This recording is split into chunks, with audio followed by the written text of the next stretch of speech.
Hello everyone, welcome back to Film and Flash, and today we're reviewing the Canon AE-1 program. Now this model was released in 1981, and it was essentially an update to the original Canon AE-1. The primary differences between the two are the ISO range of the Canon AE-1 program is significantly higher, which goes up to about the 3200 range, and then the original Canon AE-1 would go to a far less number, so this would mean this camera would most definitely be the winner in low light situations.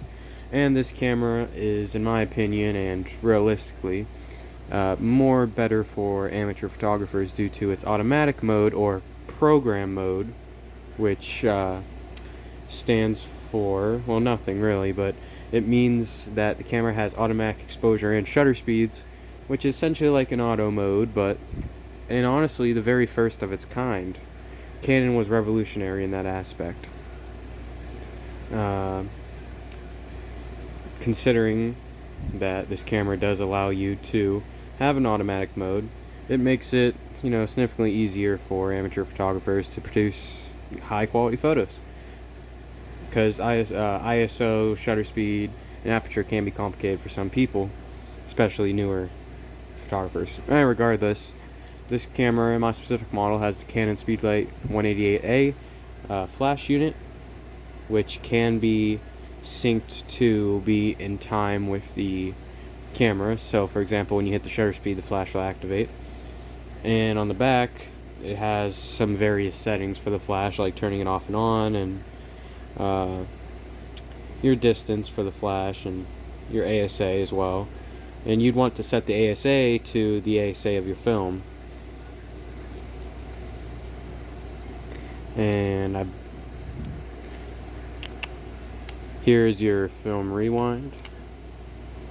And this is your shutter speed adjustment, which goes all the way down from bulb mode to 1/1000th of a second, which is decently quick, pretty standard for its time.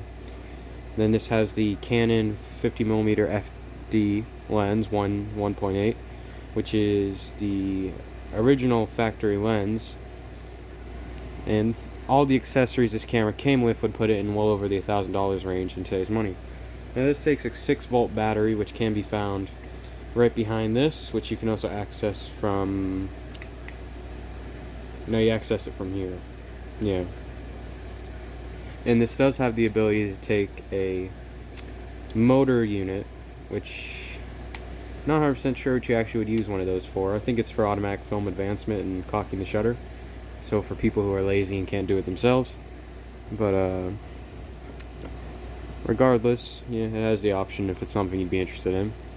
I would say for somebody looking to get into 35mm photography and maybe you're more of an amateur, you would probably want something like this. But even experienced professionals could use it, because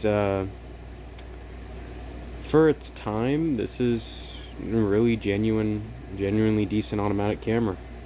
It has a sharp glass lens, and then if you look through here, you can't see obviously, but it does have a LCD screen, which is only visible with the batteries in. That will show you your exposure.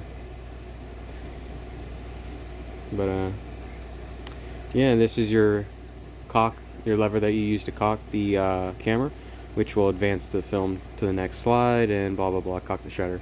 Then this is your shutter button, shutter release, that you will click, and it does have the option to screw in a external shutter clicker. And this camera did come with a cheap neck strap, which is probably not the factory one. Probably something they picked up in a dollar store. And it has this little thing around here which you actually would use for like bright light, or the idea behind this little, I don't know what you'd even call it, bowl, is so that it kind of helps you get a better eye for what's through the viewfinder. It lets you see the viewfinder better because it blocks out side light, and it helps all the interference, keep all the interference to a minimal. And here is where you put the little sheet that comes on the film. It's kind of like a little reminder, let you know what's in the what you have in your camera. And usually on your film it'll say like 400, 800. That's actually your ISO, which is how sensitive your film is, specific film to light is. And this camera in particular, the AE-1 program, has the ability to be very good in low light situations and bright light situations as well, which is something that the original Canon AE-1 struggled to compete with. It does have a landscape tripod mount right here, and as you see it says Canon Japan on the bottom. And this lens that's on it looks like it can go all the way to f22, and it can focus all the way to obviously infinity, but 10 meters or 30 feet is the maximum if you're not including infinity, which is pretty good. You know, most people aren't going to need more than 30 feet of focusing, but you know, it's always an opportunity to upgrade it. To pop the lens off of this camera, you will actually just, if I'm not mistaken, you can, do you just press in here? We're gonna try this, I might be wrong, but I remember taking this lens off before. Do you just press this button in? Okay, you will just press this little button here on the lens and unscrew it. Here you see your mirror on the inside. It's actually pretty clean. And then put the lens back on. You see this little red dot? You actually just align it with this red dot, and like magic, your lens is now back on. And I think it's, yeah, there you go, simple. So it's quick detach, which I like a lot, and this lens will actually focus pretty well too. There's obviously a lot to say, and then there's a whole lot not to say. I don't have a lot to really add to this video to make it longer, like to fluff it up or spice it up. To be 100% honest with you, it's a great 35mm film camera. Canon AE-1 is a household name. It's very well known. Even people who aren't into photography know about the Canon AE-1, and it's popular for a reason. It is great film quality. It's not as high as the Canon F, I believe it's the F1, because it's not, you know, a high-end professional camera, but it is a step down from that. And for the price point, which was around $800 back in 1981, that's the equivalent of $800 today. Obviously it wasn't $800 back then, but for the price point, it is decently pricey, but you got a lot of features, and considering an automatic mode was kind of unheard of at the time, you got a money's worth out of it. Now nowadays this camera does go for around 130. You can, it's kind of hard to get the camera with a lens for under $100, so I would recommend looking at flea markets, maybe pawn shops, thrift stores, Goodwill, Salvation Army, along those lines for this specific camera. But I only paid $15 for mine, and that was with the lens cap, and flash, which is obviously a steal and something that you're probably not going to be able to come across easily. I just got lucky. But this camera, in my opinion, is great for people just getting the 35mm photography,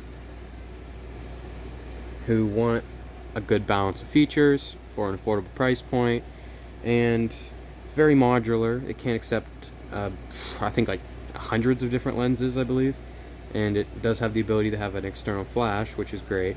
And you can pick up the flashes for about 20 bucks. I mean, you can even get like a Vivitar, but I'd recommend using a Canon for a Canon camera, obviously, one that's designed to work with a specific model. But it is, you can't really go wrong with it. I mean, you're getting an automatic mode, and it's a great camera to learn on. It's simple.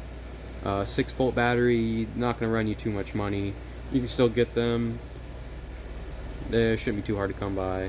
And then for the most part, these cameras do have something called a cough, which is something to do with the shutter.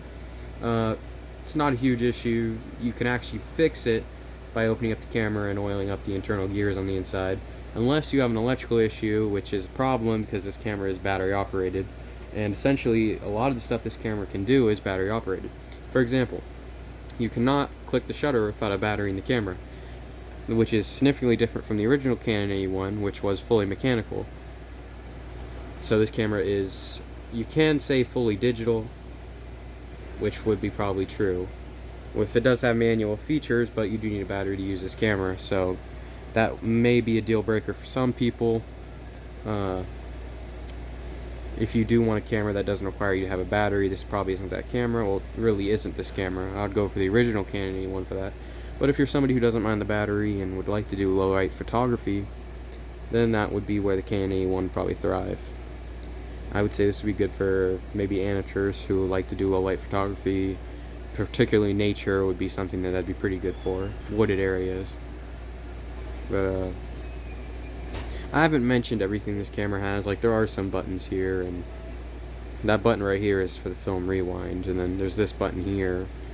I mean, there's a lot of buttons and little things here, which I'm not 100% sure what they do, because I haven't got to try this camera with batteries. I mean, I can tell you this right here is the battery tester, I'm pretty sure. I think I might turn the camera on too, one or the other. See, the thing is, these videos are more of a broad overview to help introduce you to the camera and give you some knowledge and backstory behind it and whether or not you should buy it.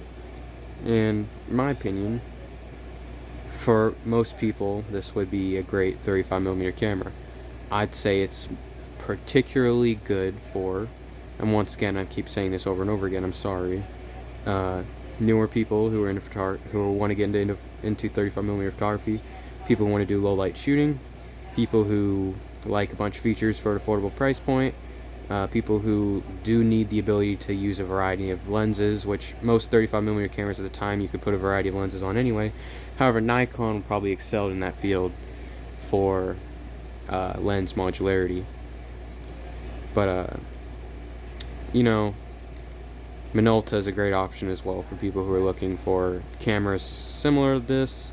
Minolta actually, at the time of the 80s, Minolta was starting to do a pretty good job with their exposure technology, which was specifically prevalent with the SRT 101B model.